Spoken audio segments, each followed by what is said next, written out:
fix the Insurrection Act before Trump uses it to create a police state. This is actually very important. This is a big deal.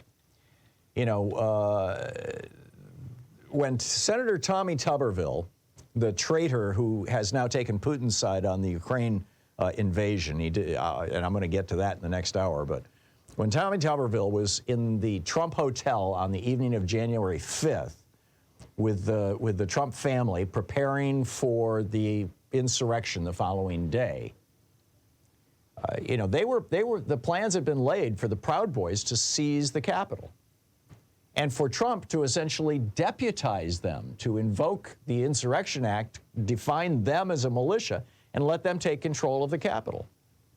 The key to all this was the Insurrection Act. This was a package of laws that was passed between 1792 and 1874 that's been used about 24 times throughout history. The first by George Washington, the Whiskey Rebellion, and most recently by President George H.W. Bush in response to the riots in Los Angeles around the beating by police of Rodney King, an unarmed black man. The act allows the president to define what an insurrection is, and that's a huge problem. It also has no time limits. He can declare an insurrection, he can bring them, which ends the posse comitatus. He can declare an insurrection and then bring the military into the streets of any American city or all American cities and start rounding up millions of Americans and putting us into concentration camps, which Trump has said he intends to do.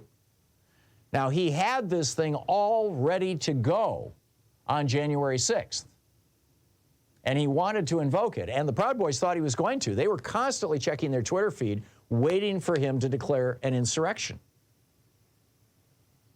And the problem that Trump had, though, was in order to do this, he had the executive order, it was ready to go, but it would have required Bill Barr as the Attorney General and General Mark Milley as the Chairman of the Joint Chiefs and Mark Esper, his Defense Secretary, would have required all of them to sign off on it. And none of them would do it. Well, not to sign off on it, to implement it, to put it into effect. And they just refused. And that's the problem. Because next time, Trump has told us he's not going to have people like Milley and Esper and Barr in his cabinet. He's not going to have people who respect even marginally the rule of law in his cabinet. He's going to get nothing but 100% Trump loyalist fascists. And they will implement the Insurrection Act. And they will put it into place on the first day of his presidency. The law is written so vaguely that any effort to impede the enforcement of the laws of America constitutes an insurrection under this act. In other words, if 5 people show up on a street in Washington, D.C. and block traffic for 30 seconds, under this act, under the current Insurrection Act from the 1790s, that is an insurrection that the president can use to declare martial law across the entire nation. This can only be fixed by Congress, and there have been several efforts to do so, and interestingly, several Republicans, Mike Lee at the lead of this bunch, Mike Lee, the very, very conservative right-wing Republican senator from Utah, has been at the front of that. He offered an amendment to the National Defense Authorization Act back in 2021 that would have fixed, in large part, the Insurrection Act. It did not pass.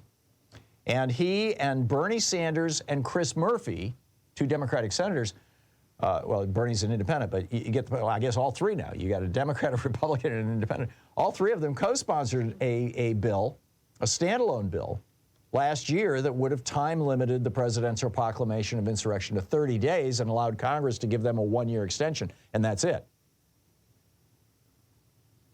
But here's the problem. Donald Trump and Tommy Tuberville and you know, MAGA Putin-loving fascists like them are a clear and present threat to our republic.